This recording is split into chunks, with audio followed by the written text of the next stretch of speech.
स्वागत है आपका एसके मीडिया में। आप देख रहे हैं आज की बात। आज की बात में हम बात करेंगे दिन भर की तमाम खबरों के बारे में।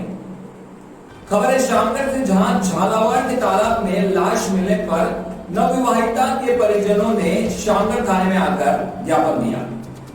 कुछ दिनों पूर्व झालावाड़ में तालाब में सपना कुंवर नामक एक महिला की लाश मिली थी। इस महिला, जिसका मायका शामगढ़ थाना क्षेत्र के गांव देवी सिंह जी का खेड़ा में है, इनका विवाह 2 वर्ष पूर्व धनकपुरा गांव हाल मुकाम झालावाड़ राजस्थान में अभिजीत सिंह पिता तूफान सिंह के साथ हुआ था।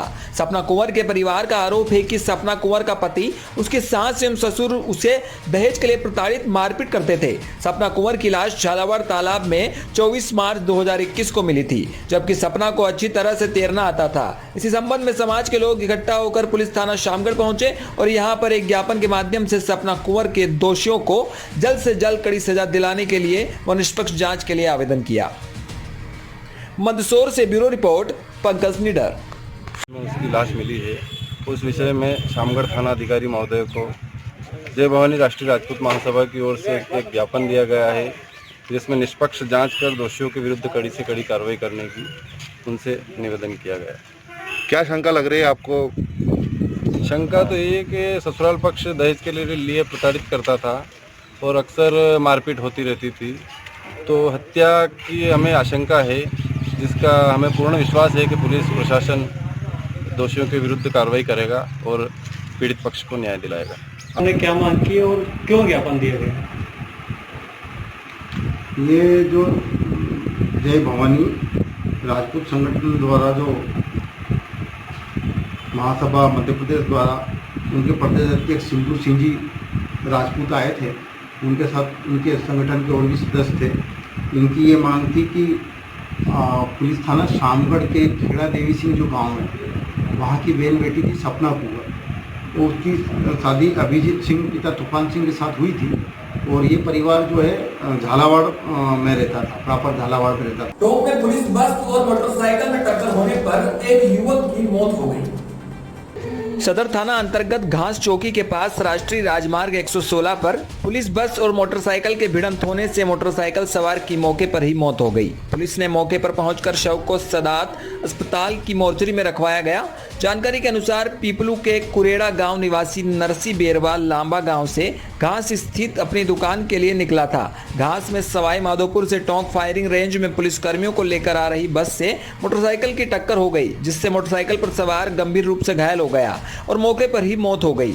घटना की सूचना मिलते ही सदर थाना अधिकारी घटनास्थल पर पहुंचे और घटनास्थल का जायजा लिया। बाद में परिजनों के अस्पताल पहुंचने के बाद पोस्टमार्टम करवाकर शव परिजनों को सुपुर्द किया। टोंक से सुभाष सोदा की रिपोर्ट। एक्सीडेंट मौके पे एक पुलिस की मिनी बस भी खड़ी मिली, सवाई माधोपुर जिले की है। बाकी वो एक मोटरसाइकिल पड़ी थी जो मृतक है उसकी। अब ये कैसे हुआ क्या हुआ ये जांच का विषय है। कहाँ से कहाँ जा रही थी बस? बस सवाई माधोपुर से अपने टोंक में फायरिंग बट पे फायरिंग करने के लिए आ रही थी। और मृतक कौन है जो जिसकी मौत हुई? मृतक के नरसीलाल पुत्र रामस्वरूप बैरवा है, जो निवासी कुरेड़ा थाना पीपलू जिला टोंक का रहने वाला है। बरसोदा मंडी में सविता सहायता ग्रुप की महिलाओं द्वारा फागोत्सव का आयोजन किया गया, जिसमें रंगरसिया कार्यक्रम के अंदर महिलाएं जमकर झूमी।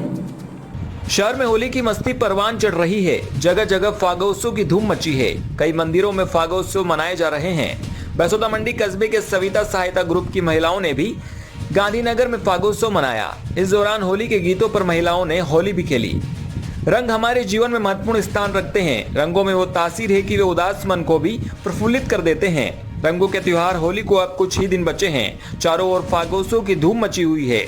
बदलते दौर में फागोत्सव को लेकर क्रेज बढ़ रहा है। जहां पहले गिने चुने मंदिरों में भी फागोत्सव मनाया जाता था, वहां अब सामाजिक संगठन संस्थाएं भी रंगों की मस्ती में डूबी हुई नजर आ रही है।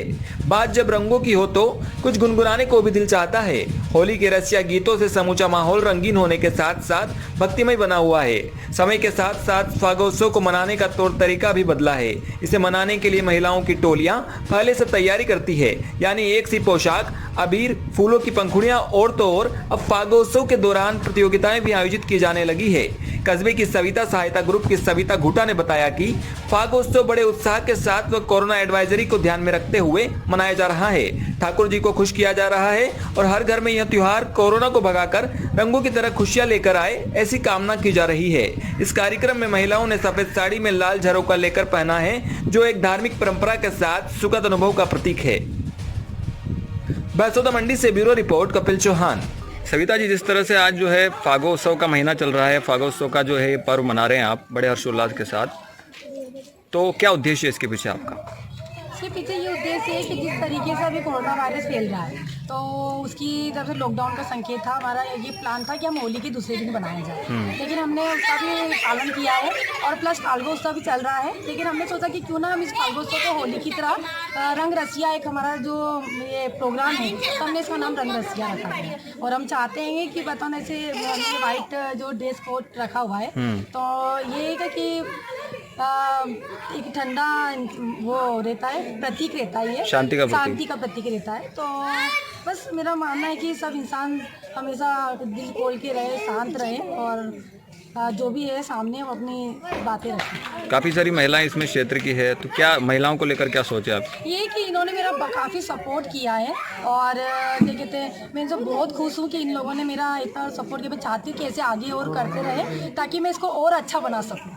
इंदिरा जी, कहाँ रहते हैं आप? जी, हम भानी मंडी में रहते हैं। बैसोदा मंडी में फागोत्सव का ये पर्व मनाया जा रहा है, काफ़ी सारी महिलाएं इसमें है क्षेत्र की, आप भी यहाँ पर आई हुई है, किस तरह का महसूस कर रही हैं? यहाँ पर आके बहुत अच्छा महसूस कर रही हूँ, क्योंकि फागोत्सव चल रहा है और इस कोरोना वायरस के इस समय और हम जो यहाँ पर फागोत्सव मना रहे हैं, हम सोशल डिस्टेंसिंग का तो ध्यान हम रख ही रहे हैं उसके लिए भी, लेकिन एक खुशी जो होती है ना, एक खुशी के एक पल जो हम सब मिलके महसूस कर रहे हैं, मुझे बहुत अच्छा लगा।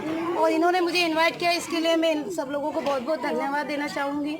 बैसोदा में पालक शिक्षक संघ की बैठक में कोरोना गाइडलाइन पर चर्चा की गई।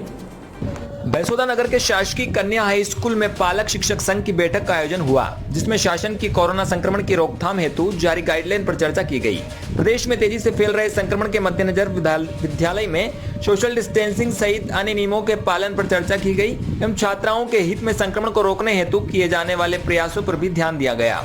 साथ ही विद्यार्थियों की उपस्थिति, अर्धवार्षिक परीक्षा परिणाम, आगामी प्री बोर्ड एवं वार्षिक परीक्षा, छात्रों की रुचि, छात्राओं का अन्य विद्यार्थियों के प्रति एवं शिक्षकों के प्रति व्यवहार, विद्यार्थियों के अध्ययन संबंधी आदतें, एकाग्रता एवं उत्साह से संबंधित बातों पर बैठक में जानकारी दी गई। साथ ही विद्यालय में जारी ओजस यूथ क्लब के अंतर्गत विभिन्न गतिविधियों में रंगोली प्रतियोगिता का भी आयोजन हुआ। इसमें छात्राओं द्वारा रंग बिरंगी रंगोलियां बनाई गई। रंगोली का वहां पहुंचे पालक एवं जनप्रतिनिधियों, भाजपा मंडल अध्यक्ष सुदान सिंह गुर्जर, किसान मोर्चा के जिला उपाध्यक्ष हरीश विश्वकर्मा, पूर्व बीईओ मांगीलाल कुलमी, आनंदी लाल व्यास, नाथूलाल पाटीदार, प्राचार्य निर्मला व्यास ने निरीक्षण कर खूब सराहना की। बैसोदा से चंद्र प्रकाश यादव की रिपोर्ट। उत्तराखंड के मंगलोर में ड्रग्स विभाग की बड़ी छापेमारी कार्रवाई में नशीले इंजेक्शनों के साथ 2 आरोपियों को पुलिस ने धर दबोचा। नशीले इंजेक्शनों की सप्लाई की सूचना पर ड्रग्स विभाग की टीम ने मंगलोर कोतवाली क्षेत्र के नारसन में छापेमारी कर भारी मात्रा में नशीले इंजेक्शनों के साथ 2 आरोपियों को धर दबोचा है। दरअसल उत्तर प्रदेश के मुजफ्फरनगर से उत्तराखंड में नशीले इंजेक्शन सप्लाई किए जा रहे थे।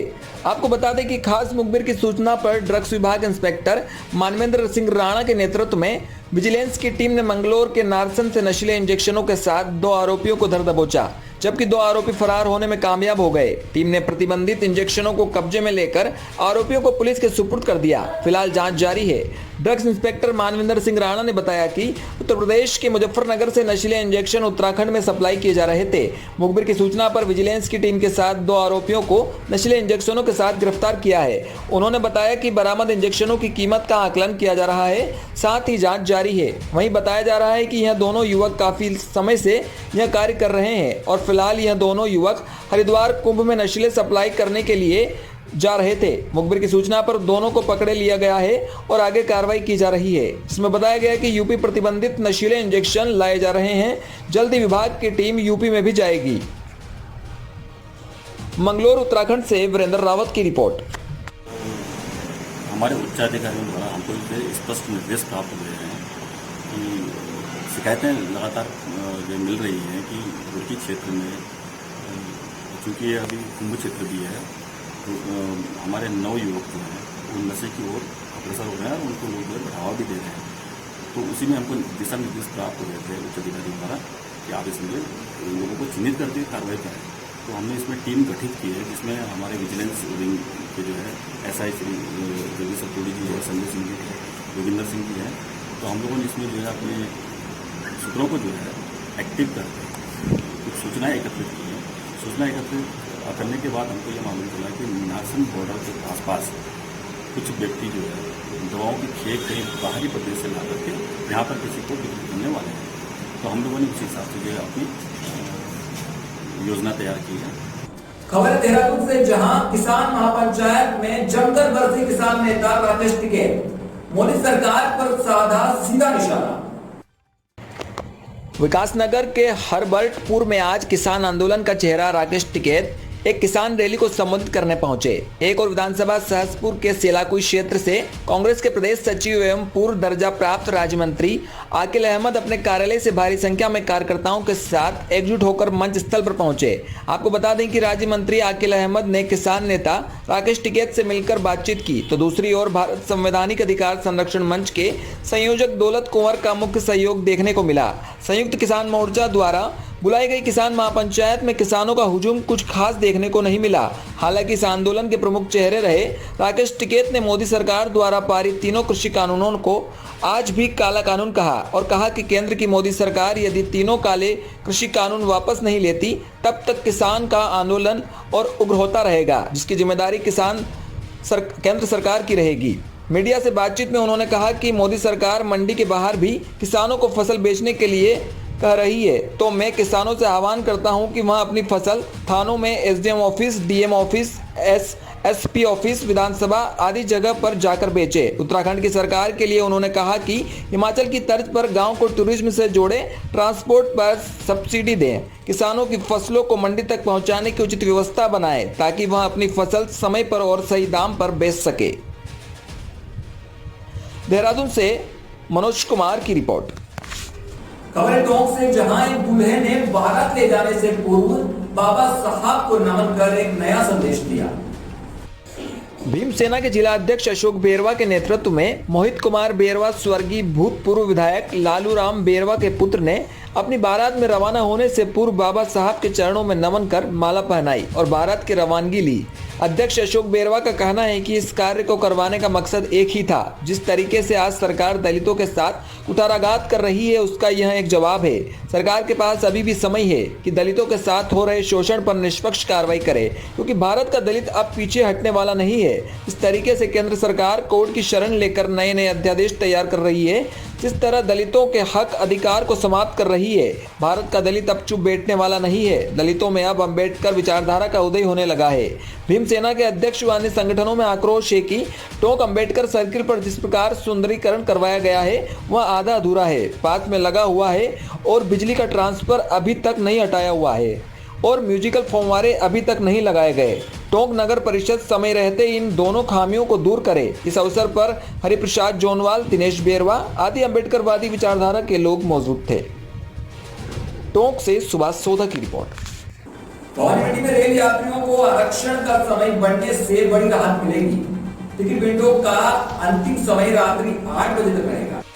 रेलवे द्वारा रेल यात्रियों की सुविधा को देखते हुए रेलवे बुकिंग विंडो पर टिकट आरक्षण का समय सुबह 8 बजे से रात्रि 8 बजे तक कर दिया गया है।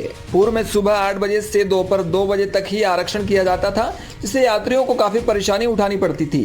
वह कई यात्री समय की कमी के कारण टिकट कराने से वंचित रह जाते थे। घंटों लाइन में खड़े होने के बाद भी अपना नंबर आने तक 2 बज जाने से आरक्षण करवाने से वंचित रहना पड़ता था, क्योंकि कोरोना के चलते बगैर रिजर्वेशन की यात्रा नहीं की जा सकती थी, जिसको लेकर अब रेल प्रशासन ने रेल यात्रियों को राहत देते हुए भवानीमंडी, शामगढ़, चौमेला व विक्रमगढ़ आलोट में आरक्षण का समय सुबह 8 से रात्रि 8 बजे तक कर दिया है।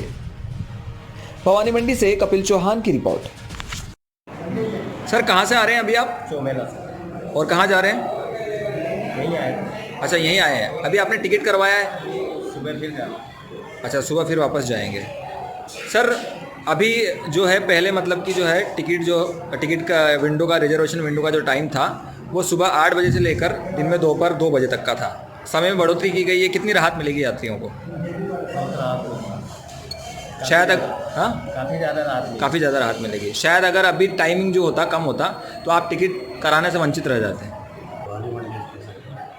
सर, जिस तरह से गाइडलाइन के अकॉर्डिंग जो है रिजर्वेशन विंडो का टाइम बढ़ा करके सुबह 8 बजे से रात्रि 8 बजे तक कर दिया गया है, क्या गाइडलाइन है और किस तरह से यात्रियों को फ़ायदा मिलेगा इसमें?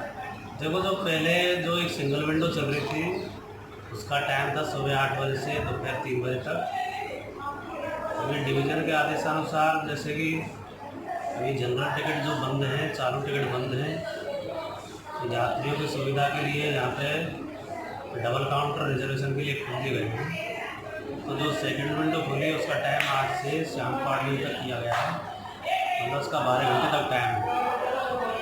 जो पहले जो विंडो चलती थी 8 से और 3 बजे तक, वो भी बराबर चल रही है। इससे यात्रियों को सुविधा हुई है, राहत भी हुई है।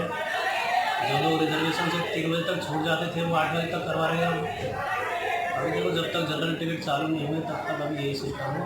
मतलब भवानी मंडी और बेसोदा मंडी कस्बे में होली की तैयारियां जोरों पर हैं, पर एसपी मीडिया आप सभी नगरवासियों से अपील करता है कि सभी राज्य सरकार की गाइडलाइन के अनुसार और बचाव व सुरक्षा करते हुए ही होली का त्योहार बनाएं, क्योंकि कोरोना में कहीं भी भंग न हो जाए। होली एक बार फिर आ गई है। हम सबके साथ पिछले साल की भी यादें हैं, जब होली पर कोरोना का साया पड़ा था और कई जगहों पर होली नहीं हुई थी।